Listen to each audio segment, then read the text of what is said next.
Selanjutnya, penawaran investor di lelang Sun bakal kembali turun.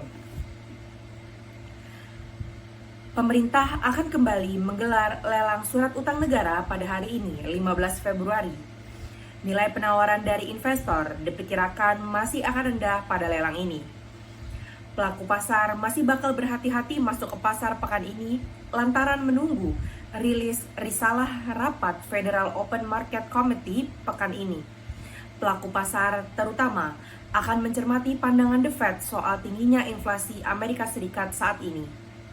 Selain itu, pekan ini sejumlah petinggi The Fed akan menyampaikan pandangan mereka di berbagai ajang. Sekedar mengingatkan, pekan lalu AS mengumumkan inflasi di Januari mencapai 7,5% secara tahunan. Ini inflasi tertinggi dalam 40 tahun terakhir. Inflasi tinggi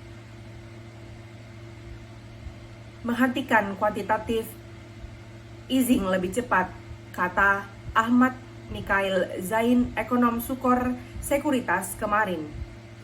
Jadi pelaku pasar akan bersikap wait and see.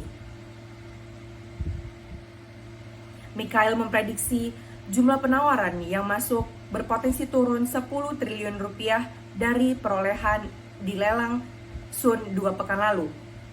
Sekedar informasi, jumlah penawaran lelang Sun di 2 Februari 2022 mencapai 72 triliun rupiah. Tapi pemerintah diprediksi akan tetap mengambil dana sesuai jumlah target indikatif. Kepala Ekonom Bank Permata, Joshua Pardede, menambahkan, memanasnya konflik antara Rusia dan Ukraina juga memicu sentimen risk off di pasar obligasi.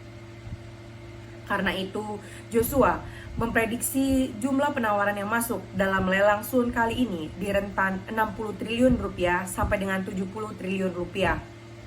Sekedar informasi, pada lelang surat utang syariah negara SBSN pekan lalu, jumlah penawaran yang masuk dari investor juga turun. Penyebabnya juga lantaran pelaku pasar masih cenderung mengambil sikap wait and see. Maklum, ketidakpastian di pasar global maupun domestik tengah meningkat.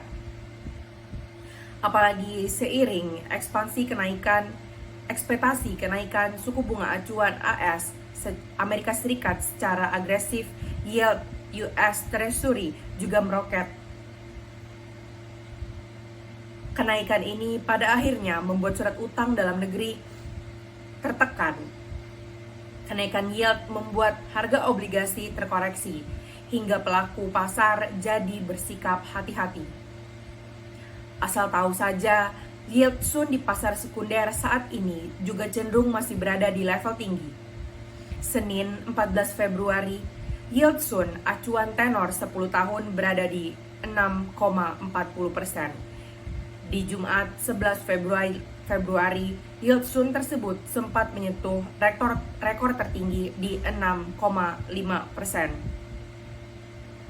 Mikhail mengatakan, saat yield tinggi, ada kecenderungan jumlah penawaran yang masuk jadi lebih sepi.